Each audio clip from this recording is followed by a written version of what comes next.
waxaa maanta maalintii saddexaad dowlatus ballaaran ka bilaabay magaalada Caynabo ee gobolka Saraar xisbiga Kulmiye waxaa xuduudoodii soo bandhigay kumanaan ka tirsan taageerayaasha xisbiga muxaafidka ee Kulmiye iyagoo soo bandhigay xuduudooda u haya xisbiga midnimada iyo horumarka Somaliland ee Kulmiye waxaana halkaas kala hadlay mas'uuliyiinta xisbiga Kulmiye iyo waliba gudida campaign-ka ee gobolka Saraar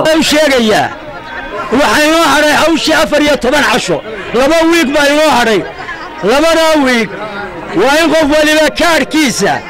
aanu kaarku ka lumin maanta waynu guulaysanay guusheenni baynu muujinay inaynu guusheenna cad tahay baa inoo muuqatay inaynu codkeenni maanta 30 kun cod meel wada marinay baa inoo caddaatay 30 kun cod aynu waxaanu heshiis kula galnay موسى بيها عبدي بينو هشيس كلا قلي عد كلا وما انت انو حلق اللي ما جرتو waxaan horta ducayna waxaan u ducaynayaa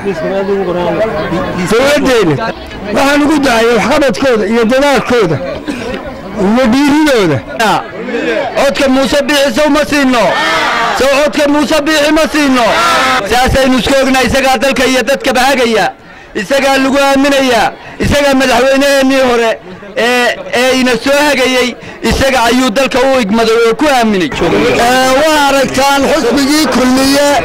runtii guushiisa saara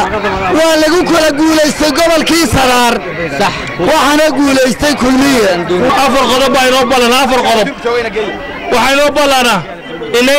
inayna codka siin nin xamarna ku wada waa koow qodobka labaad waxa weeye saddex labaad waxa weeye inay nabadgelyada ilaaliyo anshaxa qodobka saddexaad waxa weeye inay bartikoolka iyo nidaamka xisbiga Kulmiye maalinta cod bixinta aynu farta ku hubsano codkeena Kulmiye aad uga wada dhacsanahay sida mawj waa maalintii mawjadaha reer Kulmiye maanta waxaan u maleynayaa xisbiga inala tartamaya ama axsaabta inala tartamaysa maalmada nambada soo bixi doonaan kamaanta wadani ku jiro baraadiciro baalashiisa eeg waxa taagan kuwii ugu talagalay qaranka Soomaaliland inay markaliya dumiyaan warma buubaha inuu raacno xamar joogay oo wasiirka arrimaha dibadda Soomaaliya warsaaka Sultaan Cabdillaahi Sultaan Cali baynu beerayna warkiisi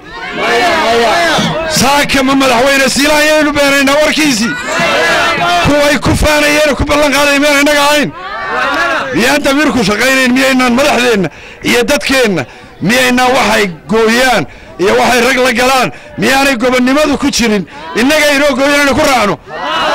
ninka maanta taa ka baydhaya inaga maaha wariyaasin baaldaha bulsha TV magaalada Caynabo.